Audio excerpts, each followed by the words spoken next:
Twitch ha qualche problema, c'è qualche problema di connessione, aspettiamo un attimo.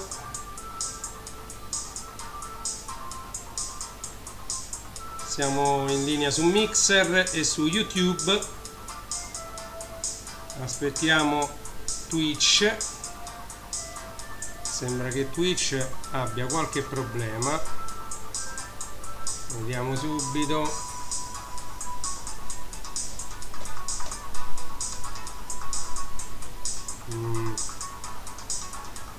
C'è qualche problema con Twitch, ma fa niente. Andiamo avanti senza Twitch. Vediamo un po' se lo spengo e lo riattivo. Restart your broadcast. No, online, sending data, online. Ok, ci dovremmo essere online anche su Twitch. Ok, mio padre che mi chiama sul cellulare, va bene. Allora, adesso su Twitch siamo online. Allora, siamo online anche su YouTube e siamo online anche su Mixer. Allora, buon pomeriggio a tutti. Io sono Renato De Vita, sono Reni Retro in questa veste, se vogliamo. Mi presento, ditemi se sentite bene, se l'audio arriva correttamente, perché magari c'è qualche problema. Salve, benvenuto su Twitch. Ciao Gabriele. Oggi parleremo anche un po' di Commodore, un po' di storia. Ok, grazie. Ho messo un po' di musica con un tablet. Riguardo a questa musica apro una velocissima... Sì, grazie Daddo. Salve. Allora, un attimo solo che mi chiamano mia madre o mio padre. Do il cellulare. Marghe, io sono in diretta.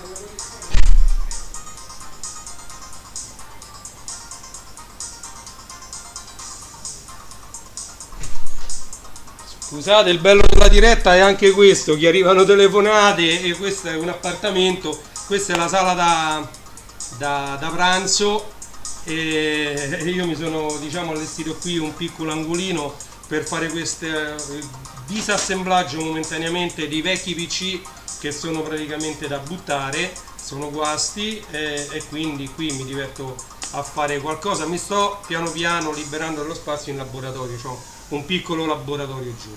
Allora, grazie a tutti di esservi collegati.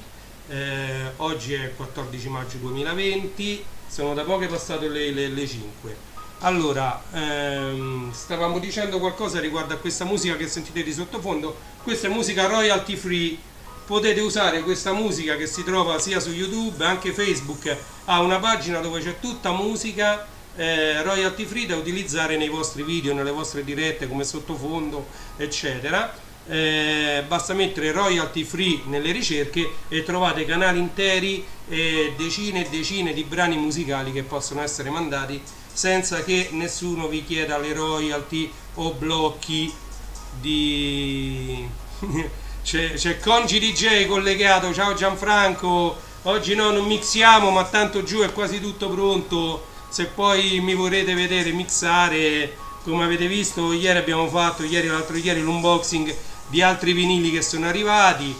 Oggi ho scritto anche a Roberto Zanetti, detto Savage, che ha fatto uscire un nuovo LP. Vedremo se il prezzo sarà accettabile, vedremo di acquistare magari anche quel doppio vinile di Savage. Qui ovviamente, come vedete nel loghetto in basso, io mi conoscono spesso perché sono anche Reni J, e mi diletto con i miei, diciamo, numerosi, quasi 4000 vinili, e ho parecchi giradischi. Giù ce n'ho 6, sopra ce n'ho uno, quindi ho parecchi giradischi, parecchie puntine.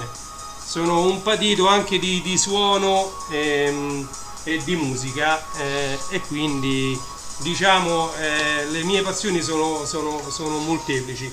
Come vedete sulla maglietta, non so se si vede, se riconoscete, un computer che ha fatto la storia, ok? Allora, adesso prima di passare all'unboxing, al disassemblaggio di questo ed altri PC, vediamo dove riusciamo ad arrivare col tempo, facciamo un po' una storia, una panoramica di quella che è stata, diciamo, la mia vita e come mi sono avvicinato sia ai computer e a tutto quello che poi sono le mie passioni. Allora, nel lontano 1982 io ho fatto la comunione.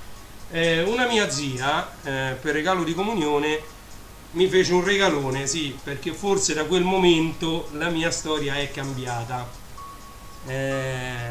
Ah già, grazie Daddo, grazie dei consigli, sto fermo. Allora, praticamente nell'82 mi venne regalato un Commodore VIC-20, ok? La mia fortuna, diciamo così, perché io l'ho sempre vista come una fortuna che pochi potevano avere in quel tempo, erano i primissimi anni 80, in Italia i computer non c'erano, ancora non era quasi neanche arrivato il Commodore 64, si trovava solo in America. La mia fortuna fu che alla festa della mia comunione ci fosse anche un mio zio che purtroppo è venuto a mancare, zio Sandro, generale dell'esercito, e lui aveva già il Commodore 64 dentro casa. Quando andammo a casa, perché mia zia davanti alla chiesa, io non me lo scorderò mai, mi aprì il bagagliaio della loro macchina, mi pare di ricordarmi che fosse la Lancia Beta Trevi, ma la macchina non me la ricordo bene. Mi sembra di ricordare che fosse la Lancia Beta Trevi, però poi bisognerebbe vedere in che anno è uscita la Lancia Beta Trevi per vedere se si trova con le date. Niente, mi ricordo benissimo che aprì il bagagliaio, dentro c'era questo Commodore VIC-20 e andammo a casa mia, lo collegammo all'epoca, io avevo il televisore bianco e nero, un televisore piccolino bianco e nero, lo attaccammo subito, accendemmo questo Commodore VIC-20 e c'era questo cursore che lampeggiava. Mio zio Sandro con il Commodore 64 lo usava. Ciao Pierluca, sto dando un po' un saggio della mia storia, ma lo farò molto breve, mi sto dilungando di più sulla nascita della mia passione e poi andremo veloce anche perché poi i tempi si sono velocizzati sempre più e quindi, diciamo, le informazioni si sono compresse, diciamo. Quindi eravamo arrivati che io avevo questo VIC-20 montato dentro casa ed era il giorno della mia comunione e c'era mio zio Sandro e compariva questo cursore che lampeggiava e mio zio mi fece vedere la prima volta 10 print, ciao, 20 print, come ti chiami, punto e virgola, input a dollaro, 30 print a dollaro, capito? E quindi io mi sono avvicinato prima alla programmazione che al videogaming. Che cosa ha fatto sì questo? Ha fatto sì che io mi appassionassi di più alla programmazione che alla parte videoludica, perché poi sappiamo che per VIC-20 uscirono tanti giochi, per 64 ne uscirono un'infinità, per Amiga N, poi ci fu Atari, Intellivision, ColecoVision, diciamo ci fu un avvento di videogiochi infinito, però parallelamente ci furono anche l'uscita di tantissimi programmi e per Commodore 64 e per tutte le altre piattaforme. Allora, praticamente io il VIC-20 mi ricordo 2, 3, 4 mesi, mi pare, 6 mesi, programmavo, alla fine out of memory error, c'aveva 3K di RAM, non è che c'aveva chissà quanta RAM quel computer. E quindi mio padre si convinse a comprarmi, mi ricordo ancora, costò 150.000 lire l'espansione di memoria da 3, 6, no, da 6, 8 e 11K per Commodore VIC-20, andava dietro nell'expansion port e quindi praticamente, ciao Deep, con l'espansione aveva un po' più di RAM per il basic del Commodore VIC-20 e quindi ho potuto portare avanti, diciamo, la programmazione su Commodore VIC-20. Nell'84 poi io traslogai, io prima abitavo a Roma Spinaceto, poi ho abitato a Roma Statuario e quando stiamo parlando dell'84, quindi 2 anni dopo, ho visto che nel frattempo il Commodore 64 ha cominciato a vendere anche in Italia e parecchi amici, io andai alle medie, avevano questo Commodore 64 dentro casa e faceva delle cose veramente spettacolari. Praticamente in quegli anni avvenne il cambio dal VIC-20 al 64. Da lì fu tutta una salita, ed ecco che qui possiamo correre un po' di più su quella che fu la mia vita. Commodore 64 io diciamo, da che era quel biscottone che tutti conosciamo, con questa tastiera storica che vedete sulla mia maglietta, poi ne uscirono altre versioni più diciamo futuristiche, se vogliamo, e da quel momento io mi sono avvicinato, non ho più lasciato praticamente la parte computing. Poi ovviamente mi sono avvicinato anche alla parte DJing, perché diciamo già dalle medie, ma poi soprattutto pure sulle superiori, si facevano le feste dentro casa, c'era bisogno di qualcuno che mettesse la musica e io mi avvicinai pure al DJing, come ho raccontato più spesso e volentieri agli amici DJ che mi conoscono. Io partii per fare con le cassette, con un giradischi di quelli molleggiati della Philips, c'avevo un combo, un cubo Philips con sopra il giradischi molleggiato e l'altro era un giradischi da stereo, quindi di quelli automatici.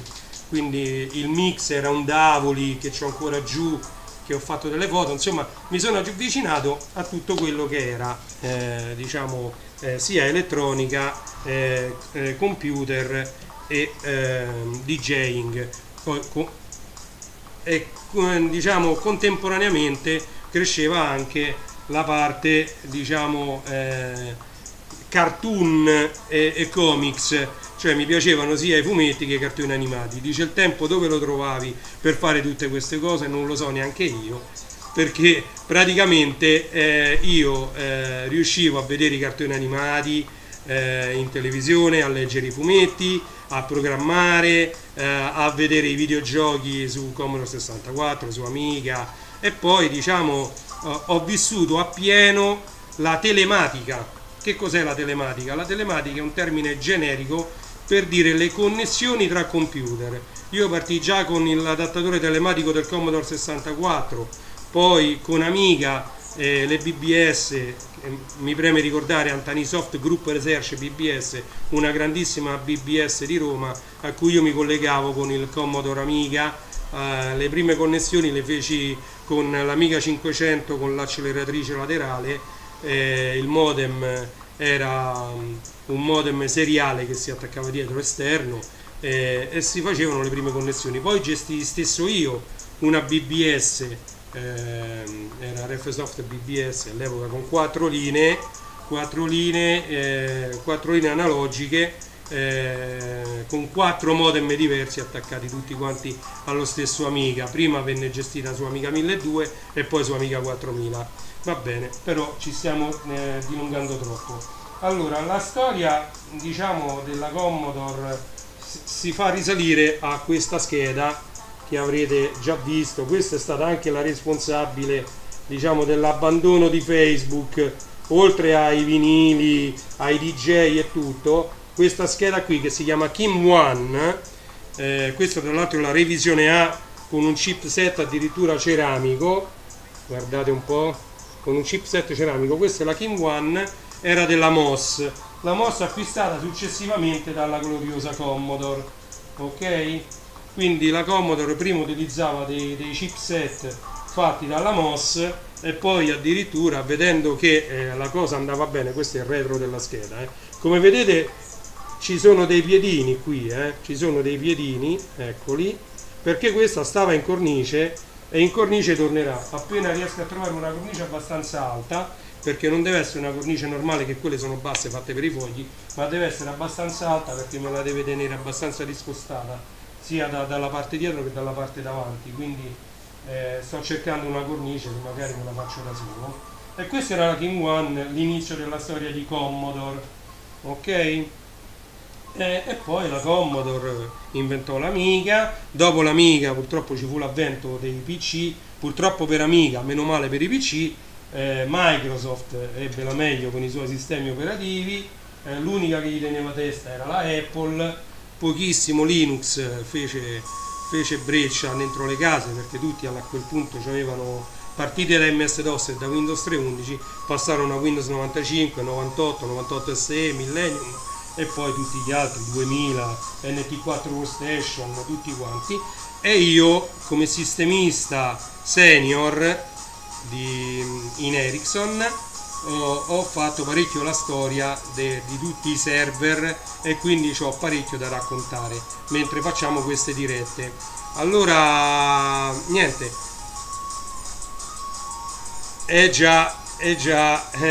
ti ricordi dentro.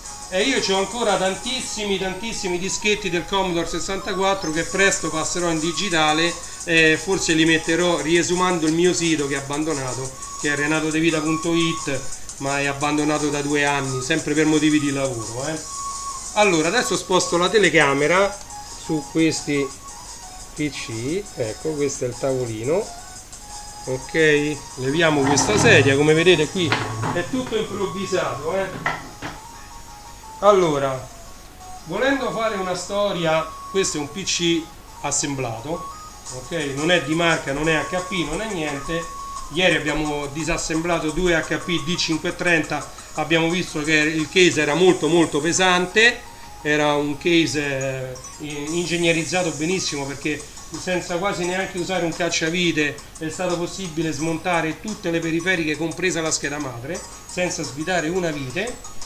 Questo invece è un PC assemblato. Assemblato significa che i componenti sono stati scelti da un assemblatore o da un acquirente e messi insieme, diciamo, in un laboratorio di un negozio di computer, e quindi non diciamo a grandi livelli come fanno alla Dell, come fanno all'HP, alla Compaq o altre grandi marche, Fujitsu, Siemens, eccetera. Ci stanno tante marche che invece loro fanno i PC e vengono ingegnerizzati i PC e quindi viene scelta quella scheda madre e vengono fatti tutti uguali. Gli assemblati invece è difficilissimo trovare 2 assemblati uguali con gli stessi componenti perché vengono scelti appunto dagli utenti e dagli acquirenti del computer.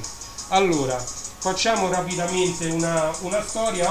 Ieri abbiamo visto un po' i socket delle CPU e oggi vogliamo parlare un po' delle RAM. Ok, le RAM partirono un po' da queste qui. Questa è una SIM a 72 pin. Allora, all'epoca la velocità delle memorie era misurata in nanosecondi. C'erano le SIM a 72 pin a 60 nanosecondi, a 70 nanosecondi e a 80 nanosecondi. Ovviamente quelle a 80 nanosecondi erano più lente e quelle più ricercate erano a 60 nanosecondi perché erano più veloci. Allora, se voi li andate a contare, i pin, cioè i contatti, sono 72 pin, ok? Queste io ce ne ho tantissime. Ecco, questa per esempio è 70 nanosecondi. Purtroppo la videocamera non è di qualità, questa che ho io. Comunque si dovrebbe leggere, lì c'è un 70 finale, ok? E quel 70 finale era la velocità della RAM. Ok, questa vediamo un po' com'era. 32 mega, 72 pin, Edo, 6x64, 60 nanosecondi. Questa era migliore. Questa è una 32 mega. Guardate, questa è 32 mega di RAM. Eccola qui. Eccola qua. Questa è una RAM, tra l'altro bifacciata, ed è una SIM 72 pin 32 mega, EdoRAM, chiamata anche EdoRAM. Allora, poi finite che furono, e queste le montava anche Amiga, nelle acceleratrici. Allora, parlando pure di Amiga, vi faccio vedere così. Questa è una scheda CPU di un Amiga 4000. Questa monta sopra un processore 68040. Questa per tanto tempo ha gestito la mia BBS, poi è diventata 68060 con una Cyberstorm. Per chi capisce di che sto parlando, sono le schede CPU che erano intercambiabili grazie a questo zoccolo sull'Amiga 4000, ok? Anche l'Amiga 2000 e l'Amiga 3000, vabbè, comunque questa è proprietaria dell'Amiga 4000, e questa è la 68040 originale Commodore tra l'altro, e questa invece è la 68030. ok, queste purtroppo non so neanche se funzionino più, poi piano piano, qui manca solo il quarzo, dove c'è questo zoccolo ci manca il quarzo. Questa è una 68030, tra l'altro monta un board il 68 EC030, la versione economica del processore 68030, eccolo qua dentro questo zoccolo quadrato, e questa è una 68030 per Amiga 4000. Allora, io ovviamente sono un collezionista di retro computing e di tutte queste cose c'ho tutto, quindi pure Commodore 64. Finite che furono, diciamo, le SIM a 72 pin, arrivarono delle SIM più o meno così, non questa perché questa è 1 giga, questo è 1 giga DDR2, quindi no, arrivarono le SDR, ok, le SDR da 128 mega, da 64 mega, e servivano per Windows 95 98, che giravano anche con 128 mega di RAM, e venivano chiamate SDR. Dopo le SDR furono introdotte le DDR, DDR1, DDR2, DDR3, adesso siamo arrivati addirittura alle DDR4. Le DDR4 si trovano anche da 8 e da 16 giga l'una. Questa qua che vi ho fatto vedere, questa è una DDR2 a 400 MHz da 1 giga, quindi siamo passati dalle SIM 32 pin che raramente si trovano da 64 mega ad adesso che sono queste RAM così lunghe, ci sono anche per i portatili, e in quel caso si chiamano SODIMM, sono più piccoline per entrare dentro i portatili. Comunque ne abbiamo fatta di strada, come vedete sui computer c'è tanto da dire. Poi nelle prossime puntate analizzeremo, diciamo, la telematica ed anche la rete, e vedremo perché io ieri dentro una scheda dell'HP che già montava una scheda di rete ci ho trovato quest'altra PCI, un'altra scheda di rete. Il motivo c'è e lo vedremo, diciamo, nei prossimi episodi, perché adesso ci dedichiamo a smontare, metto meglio la telecamera, a smontare questo PC assemblato. Allora, come ho detto, qui purtroppo tocca usare per forza i cacciaviti. Ne bastano come sempre solo 2 perché le viti sono quasi tutte a croce, quindi basta un cacciavite a croce e un cacciavite a taglio. Quello a taglio per delle viti che, diciamo, un po' più problematiche, quello a croce, diciamo, si usa quasi solo questo. Allora, vediamo che cosa c'aveva questo PC. Qua davanti c'ha un drive, poi c'ha questo è un masterizzatore e questo è un lettore DVD e masterizzatore CD. Perché poi pure sulle periferiche ci sarebbe da fare tutta una storia. All'inizio uscirono solo i lettori CD a 1x, poi uscirono i lettori CD a 2x, cominciarono a mettere sul mercato i lettori CD 4x, 8x, la Plextor, che era una delle migliori all'epoca negli anni 90, fece i lettori 40x, scasi. Poi cominciarono a uscire i primi masterizzatori solo CD, poi cominciarono a uscire solo lettori CD, lettori DVD e masterizzatori CD, e poi uscirono i masterizzatori DVD che masterizzavano CD, DVD, pure lì ci fu un caos che chi è nato negli anni 2000 non l'ha vissuto, perché negli anni 2000 già c'erano più o meno, si trovavano, ecco, i lettori DVD e masterizzatori CD, e poi i masterizzatori DVD che masterizzavano CD, DVD e facevano tutto. Però diciamo chi come me l'ha vissuto in pieno, c'è stato un caos all'epoca tra CD e DVD, lettori, masterizzatori, questo lo legge, quello lo scrive, che solo chi l'ha vissuto in pieno può capire la difficoltà che ci fu in quegli anni. Ok? Io comunque vado avanti e dobbiamo appunto rimuovere. Allora, per rimuovere questi componenti, vediamo un po', perché no, non mi pare che bisogna rimuovere nient'altro. Questi stanno messi solo da un lato sicuramente, perché normalmente bisognava levare pure lo sportello dall'altro lato, in questo caso no, perché è tutto fissato. Allora, stacchiamo tutti i cavi. Prima cosa stacchiamo, questo pure è un vecchissimo PC e si vede dal fatto che monta tutti i flat IDE, già abbiamo parlato dei flat IDE e della differenza tra IDE serialata, non ho parlato, infatti dice bene Deepak che c'erano i più R, i meno R, i DVD si dividevano in due categorie, i più R che erano masterizzati in positivo, i meno R che erano masterizzati in negativo. Poi ci furono quelli che masterizzavano i DVD sia più R che meno R. L'HP all'inizio vinse la gara per fare i masterizzatori più R e si trovano i supporti più R. I meno R vuoti non venivano scritti dai masterizzatori HP. Che macello, bravo Deepak, grazie che mi hai ricordato anche questo particolare.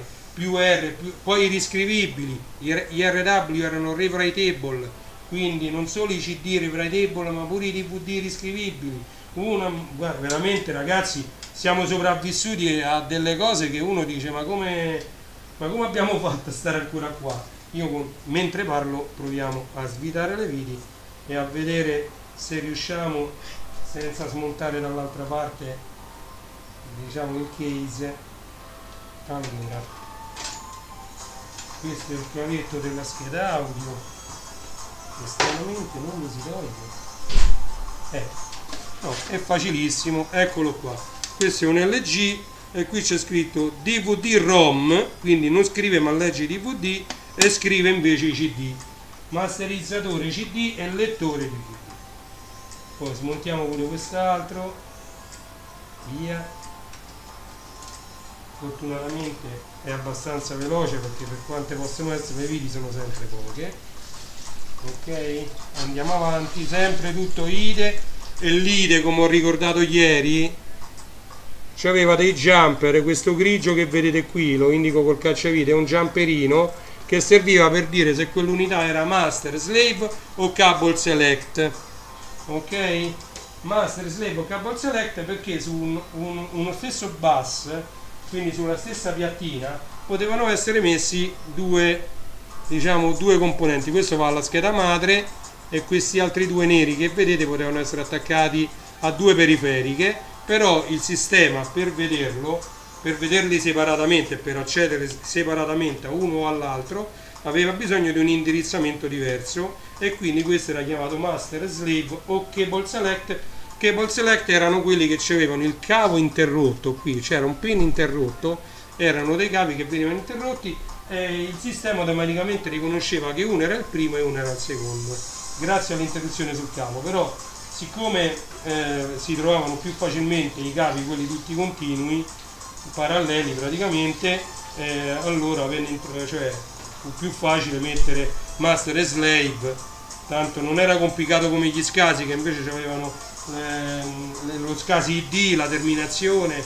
Gli SCSI poi gli dedicheremo una diretta a parte solo allo SCSI, come funzionava la catena SCSI, che cos'è una catena SCSI, come si iniziava, come si terminava una catena SCSI e come andavano configurate tutte le periferiche SCSI. Quindi quello è un altro mondo a parte, il mondo delle periferiche SCSI, che non si sentono quasi più nominare proprio perché praticamente è preistoria. Gli hard disk SCSI erano da 2 giga e 100, però giravano a 10.000 giri, erano super affidabili, scaldavano un sacco e consumavano un sacco di corrente, quello sì, bisogna dirlo. Allora, ecco il floppy drive, questo lo dovevo levare dopo, ecco, no. Questo è il floppy drive con anche il frontalino. Sul floppy drive da 3,5 c'è da dire pure che uscì un altro floppy che venne commercializzato sia dalla Yomega che da altre case, che si chiamava LS120. Avevano fatto dei dischetti magneto-ottici che invece di contenere 1,44 MB riuscivano a contenere 120 MB di dati, ok, tramite un laser che allineava la puntina esattamente su una traccia del disco. Erano dei dischi particolari, c'entravano 120 MB invece dei vecchi 1,44 MB. È il caso pure dello Yomega Zip, lo Yomega Zip più o meno funzionava così, anche se non c'aveva il laser. Lo Yomega Zip era proprio un dischetto magnetico, mentre i magneto-ottici avevano un laser che allineavano la testina esattamente sulla traccia che andava letta, e quindi erano molto più precisi. Questo è un disco della Maxtor da 20 giga, ripeto, oggi ci sono dischi da 16 terabyte, sempre stessa grandezza, da 3 pollici e mezzo. Questo è da 20 giga e adesso della stessa grandezza, 3 pollici e mezzo, ci sono da 16 terabyte. Io vi posso far vedere pure dischi della stessa grandezza da 40 mega e non 40 giga. Quelli che poi avevamo pure su Amiga, quello si parlava 40 mega, 20 mega, quindi questo che si parla già di giga già è parecchio. Allora qui come vedete già ho svitato parecchi video mentre parlo, perché essendo un assemblato questo c'ha una marea di video. Per levare adesso devo levare un attimo la scheda video, se no non riesco a sfidare l'altro hard disk. Per levare la scheda video c'è questo supporto che invece che essere a incastro c'ha due video, una qui, vedete? Questo si può pure buttare, vediamo, non lo so, vabbè, poi vedremo. Ed ecco la scheda video, questa è una AGP, questa per levarla c'ha, diciamo, ecco, questa è incastrata tra l'altro. Allora, questa che scheda video era una ST Lab, eccola qui, una ST Lab, raffreddatore passivo, quindi senza ventola. I processori in questo periodo non scaldavano parecchio, perché diciamo questi sono processori che hanno cominciato a scaldare quando abbiamo fatto l'overclocking e quando abbiamo cominciato a chiedere di più ai processori, che per, diciamo, per andare oltre le capacità per cui erano state progettate scaldavano di più e quindi necessitavano di un raffreddamento migliore di quello di una letta, di un dissipatore, diciamo, dissipatore di calore.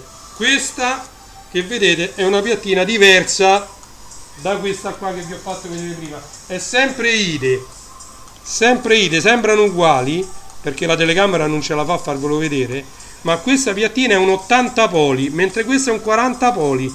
Che differenza c'è? Che questa è ultra DMA e questa riusciva a far passare i dati il doppio più veloce rispetto a questa. Questa veniva usata per gli hard disk, questa veniva usata per i lettori CD-ROM e DVD-ROM, che tanto più di un tanto non andavano, voglia a fare 20 per, 30 per, 40 per. Un hard disk era sempre 3000 volte più veloce di un lettore CD o DVD e quindi questa veniva usata per hard disk 80 poli, con tutto che poi qua erano 40, però la piattina è 80 poli, qui sono sempre 40 contatti. E questa invece è una normalissima 40 poli. Ok, questa si chiamava piattina ultra densa e questa è normale, questa è quella ultra densa. Ok, allora praticamente con questa qua c'era più spazio tra un connettore e l'altro praticamente, e quindi si evitavano gli errori di trasferimento dei dati. Vabbè, poi quello più in dettaglio lo vedremo più avanti magari. Ok, questo questo è bello pure questo, vabbè, questo ce n'è solo uno, era per un floppy solo. Allora, quando una volta noi attaccavamo, però si parla ancora dei 486, dei 386, quindi vedete la mia storia da dove viene, ci attaccavamo due drive al PC perché uno aveva due dischetti, all'epoca addirittura tu dovevi caricare il DOS in A e mettere i programmi sul floppy B, quando non c'erano ancora neanche i lettori CD. C'erano le piattine come queste e qua vedete che si vede benissimo che qui all'interno un cavo è girato, è invertito, a questo punto qua fa come un giro, ecco, non so se riesco a farvelo vedere bene, vedete? Qui fa come un giro. Allora praticamente questo serviva, se qua ci mettevamo un altro connettore potevamo mettere due drive sulla stessa piattina e quindi sullo stesso controller e accederci uno come drive A e uno come drive B. Il BIOS della macchina riusciva a distinguerli proprio perché l'ultimo aveva questa flat invertita, ok? E quindi bastava attaccare i due drive, ma qua non c'è l'altro connettore, è singolo, quindi però quando c'erano due drive l'ultimo poteva avere quei, non mi ricordo quanti erano 6, 1, 2, 3, 4, 5, 6, sì, mi pare che erano 6 invertiti, e così il BIOS della macchina riconosceva qual era il drive A e qual era il drive B. Ok? Vedete quante cose si imparano disassemblando un PC da buttare. cioè è veramente veramente, guarda, non pensavo neanche io che ci fosse tanto da dire su una scheda madre. Adesso sto disconnettendo quello che è l'alimentazione dalla scheda madre. Ok, l'alimentatore sembra molto buono perché c'è anche l'alimentazione per Pentium 4 qui, poi stacchiamo tutte le parti frontali dei USB. Ok, questi pure, questo è il cavetto che pure ieri abbiamo visto. Questo è il cavetto audio che portava l'audio in formato analogico. Vedete, addirittura qui ci sono due contatti diversi, guardate, uno bianco e uno nero, perché alcuni lettori CD avevano questo bianco, alcuni avevano questo nero, e portava l'audio analogico dal lettore CD alla scheda madre o alla scheda audio, se la scheda audio era esterna, perché c'erano anche delle schede audio esterne una volta. I primi lettori CD andavano attaccati, guardate, questa, poi parleremo pure dei vari slot, questa è una scheda audio ISA, con slot ISA, ed è esterna, ok? Questa è una scheda audio, per quando le schede madri non avevano la scheda audio incorporata, bisognava per forza metterci questa. La più famosa casa che produsse all'epoca schede audio fu la Creative. Creative fece le Sound Blaster, ma non solo le Sound Blaster, fece un sacco di schede, di schede audio molto molto buone, e io sono andato giù nella mia caverna per farvi vedere e ho preso questa, che è una scheda audio ISA. Questa poteva essere montata benissimo dentro a un Pentium 166 o quantomeno anche dentro un 486, perché poi i slot cambiarono e diventarono PCI e quindi diciamo si passò di categoria. Mettiamo un altro po' di musica perché ogni tanto YouTube si blocca. Allora no, leviamo prima questo hard disk, vediamo da quant'è. Stiamo rimediando pure parecchi hard disk. Ecco, siccome prima gli hard disk erano piccoli di capienza, si usava metterne più di uno dentro un PC. Adesso se uno mette un hard disk da 2 tera dentro un PC, te basta e t'avanza. Gli altri metti tutti USB esterni ed è più comodo. Ok, prima quando non c'era o le USB erano troppo lente, questo è un Maxtor da 80 giga. Non è male neanche questo disco della Maxtor, 80 giga, possono sempre tornare comodi per mettere qualche serie di cartoni animati dentro, che io sono pieno di serie di cartoni animati. Allora qui diciamo che abbiamo levato quasi tutto, siamo arrivati alla scheda madre e poi l'alimentatore. Allora, questa scheda madre è diversa da quella di ieri che era per processori Intel. Questo dentro c'è un processore AMD. Nella storia diciamo il ramo computing casalingo se la sono sempre litigata Intel e AMD, Intel e AMD, ok? Io ho un'idea mia dei due processori che hanno pro e contro tutti e due. Allora, quello che nella mia storia, che nella mia esperienza posso dire dei due processori è che i processori della Intel sono senz'altro più stabili, quindi sono più adatti a lavori di server o di calcolo 3D eccetera, dove serve la stabilità del processore, dove non si deve bloccare mai, dove i software devono essere compatibili con diciamo con la CPU e non devono mai bloccarsi. Quindi diciamo che la Intel come suo punto di forza aveva la stabilità. Dal suo canto la AMD, dal mio punto di vista, aveva la velocità. Erano molto più veloci i processori AMD, anche se scaldavano di più. Devo dire la verità che io nella storia, quando dovevo montare un processore AMD, ci mettevo delle ventole di raffreddamento maggiori rispetto a un processore Intel. Però devo dire che il processore AMD era più veloce del processore Intel. Quindi Intel più stabilità, AMD più velocità. Io questo era quello pure che consigliavo quando vendevo i computer dentro il negozio di computer. E infatti qui c'è, tra l'altro questa è la ventola originale con cui usciva questo processore, che sicuramente sarà stato boxato. Come vedete è prismatica, vedete che cambia colore, e c'è scritto AMD sopra questa ventola.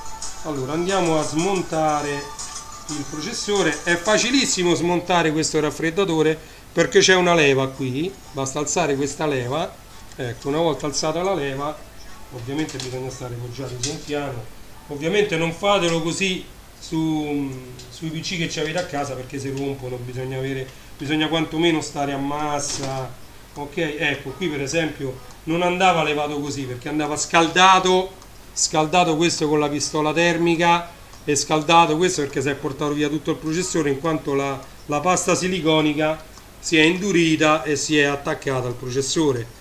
Io adesso dovrò stare attento, dopo mi metto con calma, me lo scaldo e stacco il processore, questo che è una AMD Sempron, per metterlo da parte, diciamo questi poi io li metterò tutti in vetrina.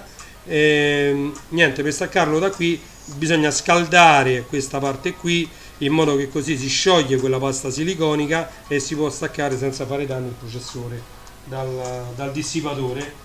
E il dissipatore lo lasciamo qua. Allora, qui mi pare che non c'è più niente da poter recuperare, forse se proprio vogliamo, ma servirebbe una pinzetta piccola. Vediamo se ci riesco così a staccare e a levare quella letta di raffreddamento. Sì, ci si riesce, va. Sempre con tutto, ho fatto tutto con 2 cacciaviti, non è che serve chissà che, 2 cacciaviti. Eccoci qua, sono riuscito a levare pure questa. Eccoci qua, mi sono sporcato le mani come... Vabbè, tanto le mani già sono sporche. E questo, come dico sempre, è un dissipatore che può essere utile. Eccolo. Se abbiamo oppure un amplificatore che ha un finale che scalda troppo, uno ci attacca questo e questo dissipa il calore, pure di un finale, di un amplificatore, insomma possono sempre tornare utili. Ok, la batteria tampone qui è andata, guarda, volendo proprio diventare matti, guardate qui che facevano, cioè questa è una cosa incredibile. Qui ci sono una serie infinita di giamperini. Che cos'è il giamperino?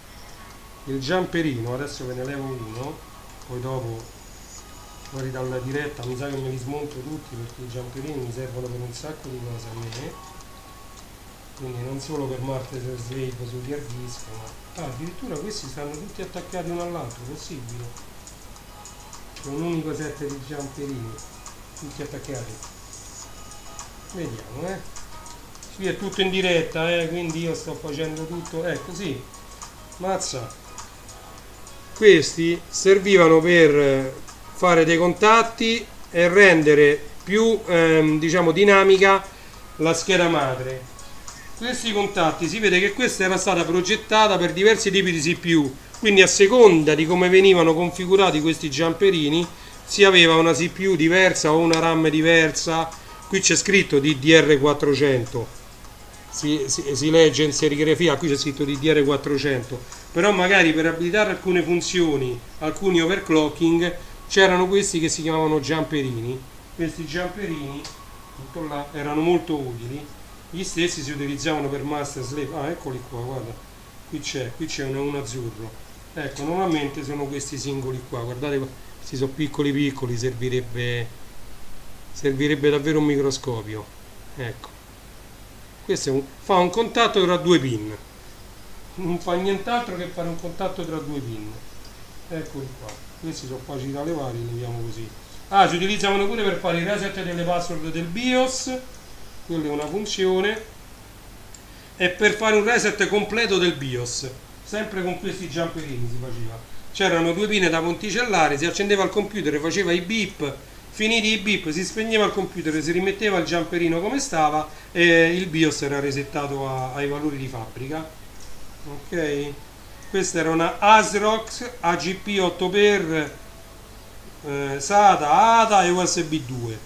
All'epoca sarà stata un'ottima scheda madre, 7.1 canali, infatti si vede qui dietro, guardate, questo c'aveva un'ottima scheda audio, questa è la parte scheda audio, e quindi c'aveva, queste sono le uscite delle casse 2, 4, 6, poi ce n'erano, qua c'era il subwoofer, qui c'era l'ingresso del microfono e l'ingresso line in, quindi c'è una scheda audio a 7.1 canali integrata su scheda madre, guardate, veramente uno spettacolo. Tra l'altro c'è scritto qui che marca era, no, non si legge che marca era. No, no, ci hanno messo degli adesivi sopra e quindi non si legge che marca è. Però sulla scheda madre c'è scritto 7.1 CH. Non so se lo vedete qui dove c'ho il dito, 7.1 CH. Quindi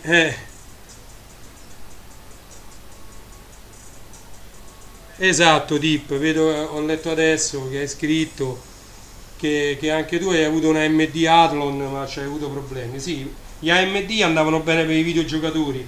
Io ho sempre detto, per chi ci lavora meglio l'Intel, per chi ci gioca meglio la AMD, perché chi giocava aveva bisogno di un'immensa velocità con tutti i giochi 3D, e invece chi lavorava aveva bisogno di stabilità. Chi gioca, se ti sei blocca il gioco, o ti sei bloccato, hai salvato, ricarichi tutto e riparti. Ma invece chi lavora no, chi lavora lascia un rendering o quantomeno un lavoro importante, non va bene che si blocca tutto, capito? Quindi io quando mi chiedevano un PC, io consigliavo sempre, ci devi giocare, devi dirmi a che cosa ti serve, ci devi giocare, vai con la AMD. È pure leggermente più economico perché a parità di prestazioni la AMD costava di meno dell'Intel, e quindi uno è più economico, due è più veloce, quindi vai con la AMD se devi fare un gioco. Se invece devi cominciare a lavorare e a fare qualunque cosa di lavoro, ti conviene un Intel che è molto più stabile. L'Intel a mio avviso quasi non si blocca mai, sono processori di una stabilità incredibile. Va bene, questa la possiamo levare, mi manca da smontare l'alimentatore, questa la appoggiamo qua, ho un sacco di roba qui da buttare. Smontiamo l'alimentatore, che pure sugli alimentatori c'è tanto da dire, però lo diciamo in un'altra diretta. 1, 2, 3,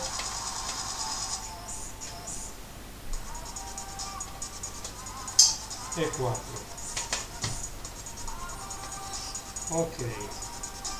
Eppure quest'altro alimentatore, ragazzi, lo leviamo, lo mettiamo insieme a quegli altri. Tra l'altro questo mi sa che è più nuovo del PC, 300 watt. Quegli alimentatori, ragazzi, possono tornare utili perché sono alimentatore principalmente a 12 e 5 volts. Quindi se vi servono 12 volts per qualcosa, ce l'avete lì, 300 watt non sono pochi a 12 volts. E adesso questo, rispetto a quelli dell'HP che con due mani non ce la faceva a sollevarli, questo si solleva tranquillamente con un dito. Guardate, io ce l'ho con un dito, ecco, con un dito, per farvi vedere la differenza tra i case dell'HP, che solo lo sportello pesava come tutto sto case qua, solo lo sportello. Guardate che differenza tra un case dell'HP ed un case di questi assemblati. Leggero, leggero, leggero. Allora, mettiamo questo case qua. Allora, vediamo un po' quale altro vogliamo smontare. Io direi di smontare quest'altro che basta. Allora, e questa è un'olidata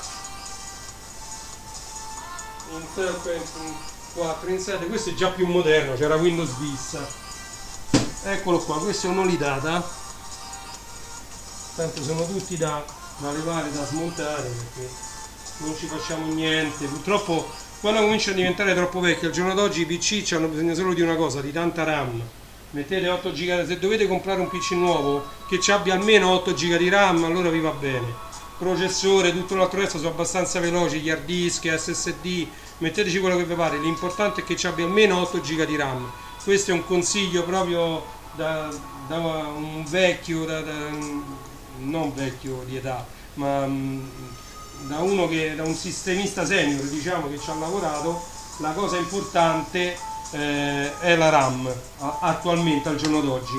Quindi un PC almeno 8 GB di RAM va benissimo.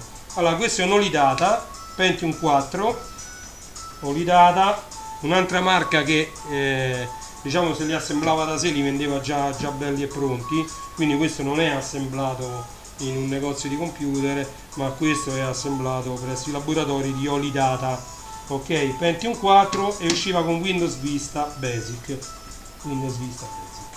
Allora questo bisogna svitare delle viti sia di qua che di qua, quindi due sportelli tocca levare, va bene, e cominciamo a levare tutto. Allora, uno e due viti,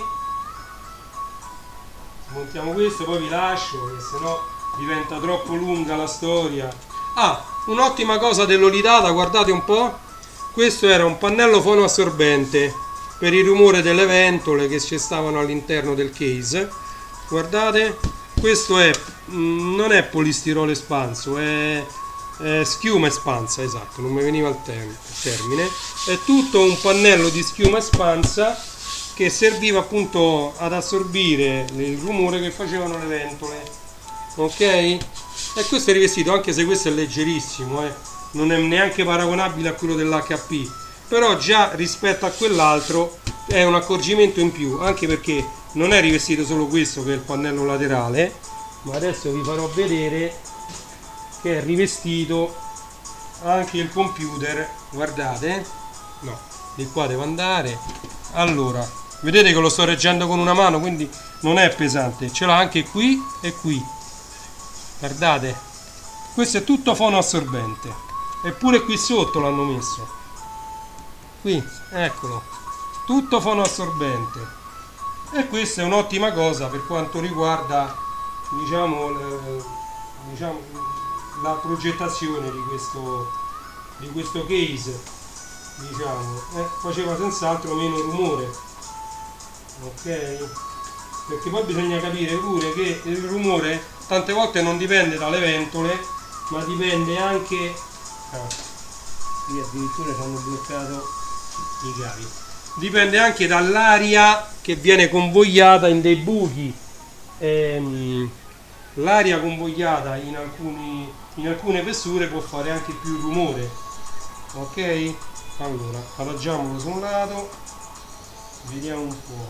Allora, sì, questo bisogna levare pure questo pannello frontale che è messo a pressione, eccolo, pannello frontale, stacchiamo da qua, queste sono le USB, questo c'aveva le USB qui con un pulsante a scomparsa con due USB e basta, premi, questi sono tutti abbellimenti che ognuno metteva a proprio piacimento, ok?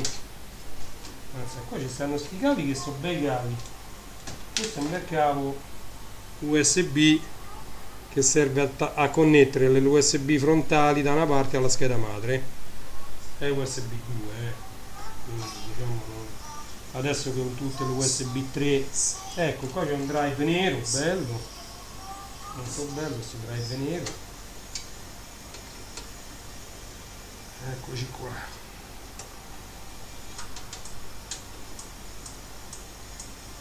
Andiamo avanti, veloci. Purtroppo queste periferiche sono attaccati, mi sa, da tutti e due i lati, no, alcuni usavano mettere la vite da un lato e dall'altro. Ecco, questo è il drive nero, floppy drive nero, pulsante per espellere il floppy, ok, vediamo qua. Ah, questo è buono, questo è molto buono, stacchiamolo, perché questo è un multicard reader, alla buona e meglio questo l'ho installato io, non me ne posso ricordare, ne ho installati talmente tanti di card reader. Questo è un card reader per leggere tutti i tipi di card, compact flash, SD, MMC, memory stick e USB, che però va attaccato internamente alla scheda madre, c'è il connettore per la scheda madre interna, e qui si leggevano tutti i tipi di card. Questo si metteva aggiuntivo a qualsiasi PC ed entrava nello spazio di un floppy drive. Molti si sono fatti levare il floppy e mettere questo lettore multicard. Di questi se ne vendettero parecchi all'epoca. Ok? Ed devo dire che erano anche molto comodi, Allora, questa è la piattina del drive, come vedete anche in questo caso ci sono gli ultimi pin invertiti qua, a metà invece, no, gli ultimi voglio dire, e questa è la piattina del drive, ne abbiamo già parlato, vediamo via veloci. questo è il cavo IDE ultra denso, eccolo qua, cavo IDE ultra denso a 80 poli, ok, cavo IDE ultra denso 80 poli, mettiamo via. Poi questo è l'alimentatore, essendo un Pentium 4 c'è l'alimentazione esterna, qui c'è anche il serialata, un bel cavetto serialata che ci può tornare utile, visto che i dischi sono tutti serialata adesso, quindi pure gli SSD sono tutti serialata. Ecco un cavetto serialata, questo è il cavo dati, poi ci vuole il cavo di alimentazione per far funzionare un disco serialata. Stacchiamo il connettore d'alimentazione dalla scheda madre, ok, e adesso andiamo a smontare. Ah no, manca ancora da levare una scheda dalla scheda madre, eccola qui. Allora, questa addirittura guardate che c'aveva qui, quindi pensate, questa è una scheda PCI, si vede dal connettore, ed è un modem. Che cos'è un modem? Il modem, non pensiamo alla DSL di adesso, questo è un modem analogico, sicuramente sarà un 56K, ma non c'è scritto niente sopra, quindi figurate, sarà un Connexant, eccetera. Quando ancora non c'era la DSL, per connettersi a internet bisognava fare un numero telefonico che prima era a pagamento, poi Interfree la prima e poi a ruota tutti i vari discali, eccetera. O cominciarono ad offrire internet gratis tramite un numero verde, e uno faceva il numero verde e si connetteva a internet gratuitamente, ok, e questi si facevano pagare dalle pubblicità, grande idea. Poi piano piano arrivò la DSL di prima generazione, e quindi vabbè, e internet, poi ne parliamo quando parleremo di telematica, dei modem di internet, come nacque, come era, come non era, come avrebbe dovuto essere. Quindi possiamo parlare, insomma ci aspettano, diciamo, tante giornate insieme per, diciamo, per imparare tante cose. Quindi io, come vedete, mi lascio andare, parlo perché le cose le conosco, le ho vissute in prima persona e mi diverte poi adesso raccontarle, visto che di viverle purtroppo non se ne parla più.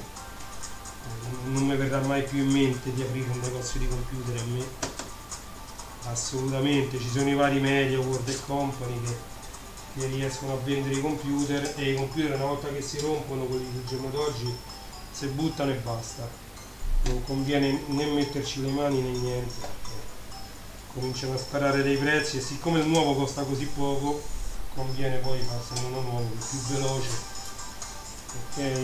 Allora, che manca la vite, non l'avevo vista, ok, il raffreddatore anche qui, eccola qua la scheda madre, ecco la scheda madre con ventola Intel originale, vedete c'è il loghetto Intel, anche se la telecamera non riesce a mettere abbastanza a fuoco, ma vi fate un'idea che questa è una ventola Intel, ok. Qui i condensatori, ecco, qui ci sarebbe stato da fare un recap, ecco perché pure questo non funzionava. Sempre solito discorso come ieri, guardate, intorno alla CPU ci sono questi condensatori che sono tutti gonfi, questo, c'hanno tutti, invece che essere piatti come questi sono tutti belli piatti, questi sicuramente sono ancora buoni, questi sono ancora buoni, qua cominciano ad essere già tutti un po' gonfi, questi soprattutto sono tutti gonfi, vengono praticamente all'infuori, e quindi questi hanno perso tutta la loro capacità, questi condensatori, e quindi purtroppo qui o ci si mette dall'altra parte col saldatore, il dissaldatore, te li stacchi uno per uno, li compri e li risaldi, ma ragazzi statemi attenti, a me non conviene. Allora, vediamo questa scheda madre che cosa aveva a bordo. Allora, qui tappata c'è la scheda video, veniva messo questo che è un tappo di plastica, sapete perché? Perché la casa produttrice, che era qua, la Olidata, non mi ricordo, la vendeva con la scheda aggiuntiva, che era meglio. Quindi per evitare che la gente andava a attaccare il monitor qua e poi magari diceva non mi funziona il computer, allora le tappava. Ma la scheda madre usciva già con la VGA, c'era la VGA, le USB, la scheda di rete, la scheda audio, poi c'era la tastiera mouse, la parallela che è questa più grande e la seriale che è questa qui.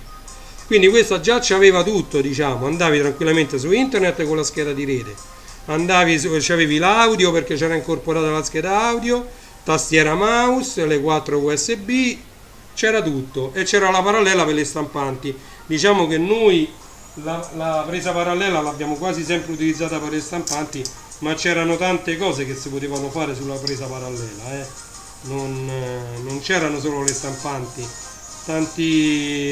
tante cose meccaniche funzionavano sulla parallela e anche la seriale era molto utile perché molte cose funzionavano anche sulla seriale. Allora sto levando, vediamo se ok, sì, si è staccata correttamente dal processore. Il processore è rimasto qua, il Pentium 4, e questo è il raffreddatore visto da sotto. Anche in questo caso dobbiamo pulire la pasta termica e la ventola è pulitissima, sembra quasi nuova, non ha lavorato quasi per niente, guardate, gira che è una bellezza, pure la letta di raffreddamento, il dissipatore è pulitissimo, quindi ma vabbè. Comunque andiamo a smontare il Pentium 4, processore, così lo mettiamo da parte. Eccolo qua, LGA 775, quindi come abbiamo visto ieri questo non ha piedini sotto, qua è tutto liscio. In teoria non si dovrebbe mai toccare il processore sui contatti perché con l'elettricità statica del corpo umano lo rompi, io dico lo mandi al cinema, nel senso che si rompe il processore. Comunque qui sono tutti i contatti, tutti i pallini che vanno a fare contatto sui piedini che stanno invece qui sul socket 775. Eccolo qua, questo è un socket che ha tutti i piedini, se ci mettete il dito sopra si sentono tutti i piedini in sporgenza, ok? Quindi il processore c'ha i contatti e il socket c'ha i piedini, ok? E quindi questa adesso abbiamo smontato tutto lo smontabile. Non mi pare c'è altro, ce leviamo questo jumperino qua, che ce n'è uno chissà come, in quell'altro caso ce ne avevamo tantissimi, qua ce n'è uno solo, altri non ne vedo, e quindi questo pure si è rotto proprio per lo stesso motivo, perché i condensatori dell'alimentazione del processore, che stanno tutti qua intorno, sono tutti andati. Quindi purtroppo vecchi PC, qual è il problema più grande che si incontra? Diciamo i condensatori gonfi, ok? Vado a mettere da parte questa scheda, poi ci smontiamo l'alimentatore. Allora smontiamoci l'alimentatore.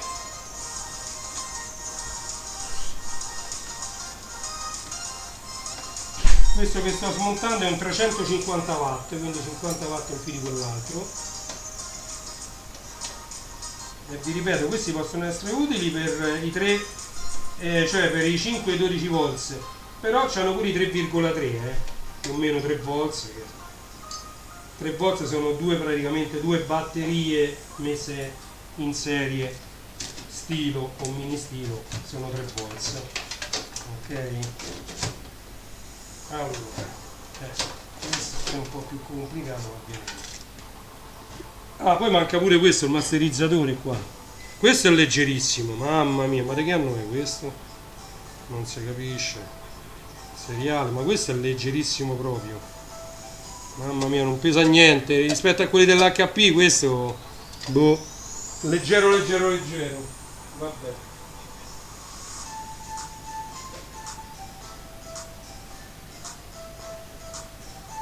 Guardate che spesso e volentieri il peso vuole dire, che gli alimentatori di una volta difficilmente si rompevano, mentre invece gli ultimi purtroppo sono soggetti a rottura, perché non è obsolescenza programmata, l'obsolescenza programmata è un'altra cosa, nel senso che una cosa diventa obsoleta in modo molto più veloce, ma perché c'è il progresso che va molto veloce. Questo è un DVD multi recorder, quindi questo registro su tutto, DVD 8009, marca non si sa, revisione del firmware 10,3 G, però non si sa manco che marca è. Qua davanti c'è scritto qualcosa? No, non c'è una marca, non c'è niente, c'è scritto solo il seriale e basta. Mazza. Però questo c'è scritto davanti DVD multi recorder qui, e quindi questo registra su tutto. Ok, mi sa che abbiamo finito anche quest'altro case. Ok, qui non c'è più niente da prendere perché assolutamente, qui c'è un led, ah no, ci stanno i due led, quasi quasi questi me li prendo perché c'è un led di questi trasparenti che è bellissimo. Questo è verde trasparente, sto led, siccome basta, opla, mi è caduta una vite, eccola qua, mettiamo là dentro. C'è un led verde trasparente che quando si illumina è verde e quando è spento è trasparente, che è molto bello, e io questi me li posso riutilizzare. Tiriamo via tutti questi cavi, tanto questi poco ci interessa. Via.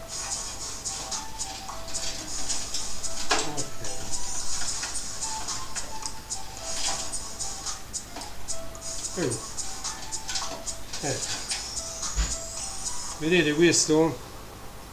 Questo qui è un led trasparente che quando si illumina diventa verde e quando è spento è trasparente, e questo è un led rosso normale. Vabbè, tra l'altro ci stanno già pure i cavetti attaccati, quindi è facilissimo pure usarli senza fare saldature, senza fare niente, è comodo. Sui led dovete stare attenti al positivo e al negativo, di solito vanno tutti quanti a 3 volts, quindi con 3 volts andate tranquilli. Va bene, e qui non c'è più nient'altro da dire. Il case si tiene con un dito, adesso addirittura non c'è più neanche l'alimentatore. Questo è un altro case come quello di prima, questo adesso è proprio leggerissimo, leggero, guarda, non pesa niente. Proprio, sono quei case che io dico se lo lascio questo se ne vola. Basta un palloncino, non ci fa attaccare il palloncino che se lo porta via. Allora, va bene, diciamo che ne abbiamo svuotato altri due, ci possiamo accontentare. Ho fatto un po' una presentazione di quello che sono io, e niente, ci vediamo nelle prossime dirette. Vediamo di mettere un po' meglio questa telecamera, così ci salutiamo. Prendo la sedia, niente, più bassa, più alta, ecco. Allora, ci siamo divertiti, vi ho raccontato un po' di aneddoti che riguardano la mia storia, ce ne sono altri da raccontare, soprattutto su Commodore, Commodore 64, Commodore Amiga, perché io diciamo con Commodore ci ho lasciato il cuore. Io come ultimo ho avuto un Commodore 64 con Prologic Revolution, Dolphin DOS, tutti i termini che magari la maggior parte non capiscono. Vuol dire che ci sono delle modifiche che si potevano fare all'interno sia della tastiera del Commodore 64 che sui vari drive, per fare andare più veloce, per fargli leggere i dischetti più grandi, per fare tante altre cose. Sono stato un grande utilizzatore di GEOS, che Graphic Environment Operating System, era un sistema a icone già su Commodore 64. Poi sono passato ad Amiga, e anche Amiga l'abbiamo modificato, messo espansioni da mezzo mega prima sull'Amiga 500 per farlo arrivare a 1 mega, poi 2 mega sotto, chip, la RAM su Amiga si divide in chip e fast. Guardate, c'è tanto da dire.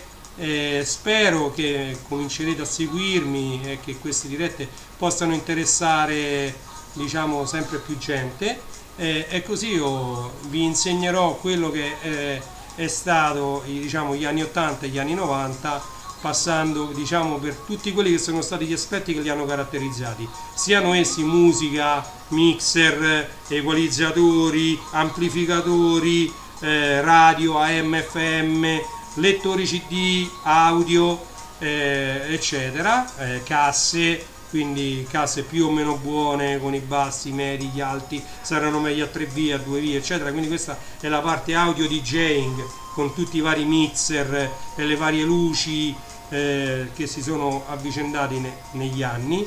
dall'altro punto di vista ci sono cartoni animati, fumetti, che è un altro ramo che ebbe un boom incredibile negli anni 80 e negli anni 90, fumetterie che aprivano da tutte le parti, videocassette con serie intere di cartoni animati che poi furono sostituiti dai DVD, sempre con tutte le serie dei cartoni animati. E poi l'ultimo di cui parleremo, è quello che abbiamo fatto pure oggi, è il retro computing e retro gaming, visto che io sono, diciamo, collezionista di questo retro computing e retro gaming, a partire dagli scacciapensieri Nintendo Game Watch che ci ricordiamo tutti, passando poi, come ho detto già, in Intellivision, NES, Super NES, quindi Nintendo, Sega Master System.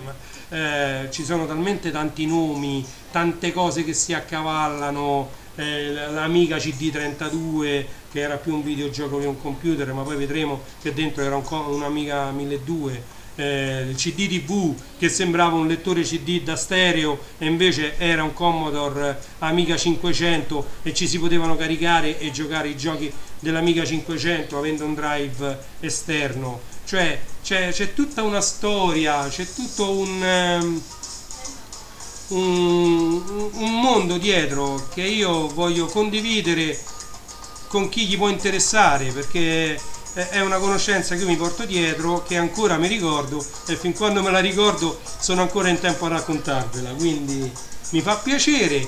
Vi saluto, sono andato, diciamo, un quarto d'ora oltre quello che avevo intenzione di fare. Voglio fare delle dirette da circa un'oretta, però visto che vi ho raccontato un po' pure della mia vita, della mia storia, diciamo, ho rubato un quarto d'ora di più. Grazie a tutti per aver visto questo video, vi saluto, vi do appuntamento alla prossima diretta, che dire, un saluto a tutti, una buona serata, ciao da Reni Retro in questo caso.